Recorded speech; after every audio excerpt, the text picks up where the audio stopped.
Hello and welcome to my channel, AB Make It Artwork, where we do what we do to make that artwork for you. And I'd like to welcome you to log day 25 of my Sketchbook Slam challenge and Inktober. If you're new to this channel, new to this series, this is a log day series where I try to update in 20-page increments to show my progress with the Sketchbook Slam challenge and Inktober. And today's video is going to be the rest of the pages that I needed to catch up on, so this will be 30 pages instead of 20. Other than that, if you'd like to stick around for more sketchy content and join the AB Creative crew, maybe hit that subscribe button. Join our artsy family. And that being all said, we've gotten 500 pages deep. Let's get on with the tour. So I started off my day soon after I'd finished this, which is usually what I do. I finish yesterday's video and then I start the next day. And I was watching some kind of documentary-esque video on Neopets. It's one of the episodes from Down the Rabbit Hole. And then I just decided to draw these froggy creatures and then some daffodils. Which I always think buttercups when I see daffodils. It's silly. I think I mentioned in the previous log day that I was planning on taking the familiars and flowers and putting them with witches. So this is Moth and Bleeding Heart, Greyhound and Buttercup. I wanted to incorporate the buttercups in her outfit. Kind of wish I hadn't colored the hair and the shirt, but it was an experiment with my colorful Pigma microns. I liked the small use, and I continued that with other ones with just one pop of color, with Swan and California Poppy, Tiger and Carnation. I kind of want to go back and color in the carnations, honestly. But I really like how she came out because she looks very strong. And he seems very gentle. And I don't know, it felt like I really made characters who would definitely have these familiars and incorporate these flowers with them. And it's like, witches look like everyone else, so why not? It was also pretty late into the evening, past 6 o'clock. When I was doing these. Yeah, I'm just a late night owl for getting these done. Brain dump. I think I was watching Eye Patch Wolf. I may be getting his name wrong. I did a brain dump page. There's a video on like why you should watch Mob Psycho 100. And I just did this silly thing. This one is the whole daffodil and goat. I really like how this one came out. I love goats because they're so fun and cute to draw. Then I made these really weird body shapes by just drawing real big with a Prismacolor pencil. I made a little grandma, and then I made a bro dude, which they were both really fun. Then there's this girl, and I was using a Pentel brush pen. It's the gel one. I'm gonna need to refill it soon because I've been using it so much.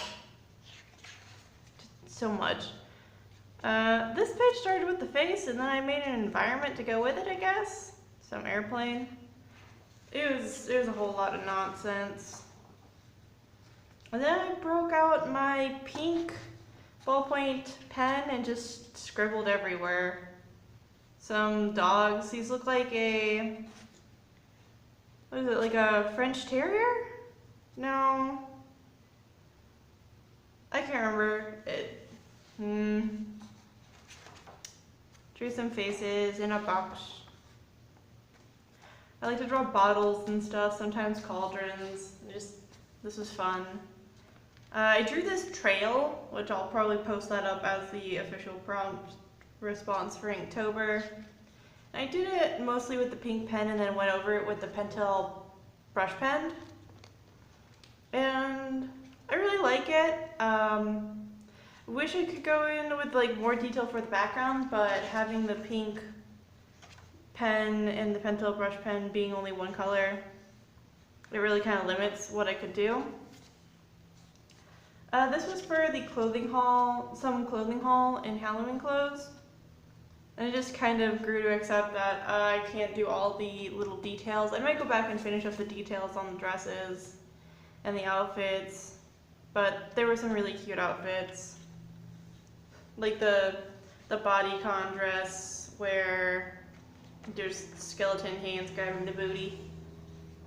I also liked this, I don't like wearing the whole leotards thing, because it was, they're like swimsuits. I always refer to them as leotards. I don't like wearing leotards because that means you have to take it off if you have to go to the bathroom or whatnot, and just, that's such a hassle. Unless they're the ones that snap at the bottom. A sort of pastry witch? I don't know. It was just something cute to draw. And we tried to draw boats, but I have no clue how to draw boats, so I'll probably look up pictures and study on how to actually draw a boat, because that would have made these drawings much better. And then I think for the rest of these pages, I just made random outfit designs. Like, I'd like to think that maybe Dracula, if he had an assistant, would wear this, or like a fancy daughter or niece that's very business savvy, maybe would wear this. Bride of Frankenstein-esque, or maybe daughter of Frankenstein may wear this sassy get-up. I decided to make some pants or leggings to go with it. I think this would be a really cute dress, honestly. Then I drew this pumpkin dress, which I thought it was very cute. And I think I was just inspired to draw some more curvy girls because of that one clothing haul. And then there was this more athletic character in a cat outfit, and I was like, cats. I love me some cats. What can I say? Then we got a bunny and a bunny girl. And yeah, this is where it just went into outfits and individual items of an outfit. I would draw a particular body type, and then I would draw some elements of the outfit. You could think that this is a professor or a very jock-esque athletic student. Or teacher, I don't know. Again, very formal wear. This is a mandarin collar for ladies' blouses. I think I mentioned that in a previous log update in which I kind of did a quick study of different collar types. This is an outfit my husband wears often. The shoes were inspired by his shoes. He usually wears t-shirts and shorts, baggy-esque shorts. And then we've got this nice curvy girl, maybe teacher, maybe she's an accountant. Well, not an accountant, a secretary. Very professional but simple. And then I filled a page with candles, because sometimes I like to do that. I think this isn't the particular order in which I put the runes, but I have made a rune candle in regards to like work and getting a job. Like, if you'd want to hear more about that rune candle, it ended up getting me 2 interviews, maybe 3? Yeah, 3 people called me back for interviews after I did the thing. So I might talk more on that. And today's story is something my mom told me about. She reminded me about it in our call. And it's kind of about this reoccurring dream that she had when she used to live in this trailer. So, let's get on with the story time. Alrighty, so this is a story that my mom shared with me, and she already gave me the green light to use it. And this is when she was much younger, and at the time, I can't be sure if she was still living in Texas or if by that point she had moved to Alaska with my grandma, her mom at the time. But she did mention that she lived in a small trailer home. it had a sort of weird layout where a small bedroom would be to one side, then it was the bathroom.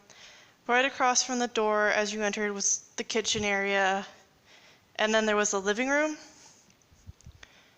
And my grandma, her mom, my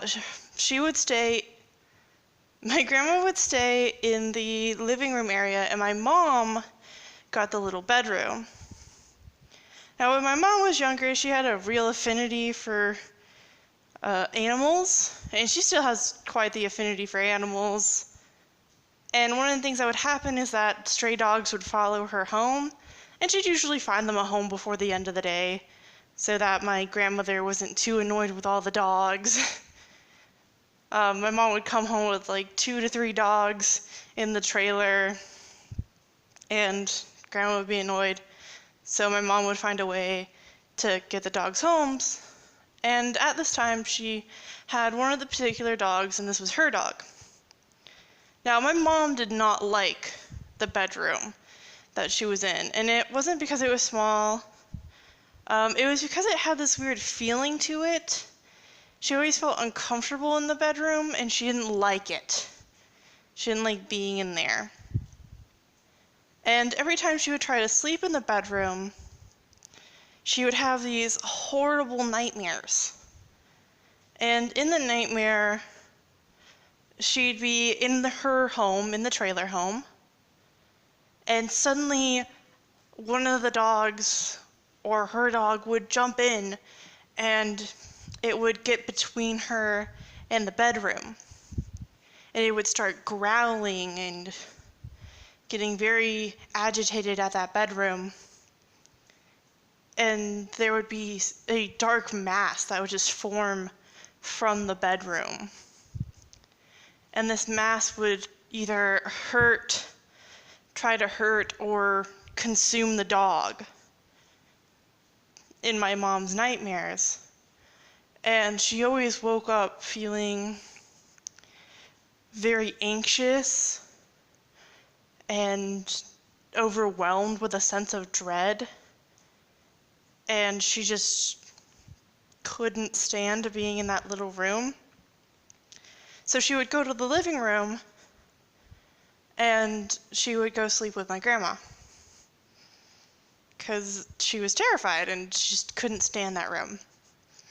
And she would get so scared that she wouldn't be able to go to the bathroom, because that meant getting close to the room. And she just felt like there was something wrong about that room, that little room, the corner of the house, corner of the trailer.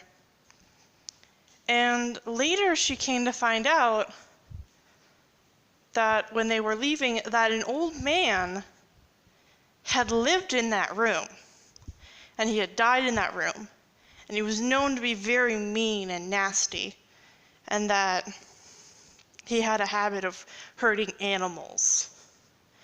And my mom was really freaked out about that. And honestly, that's not the first time that my mom's had a bad feeling about a house. My mom's had another similar instance where she felt like a house had very bad energy, and as though spine pricklies of someone watching her, only to find out that some perverted old man used to live there. And she's like, nope, my kids aren't living here.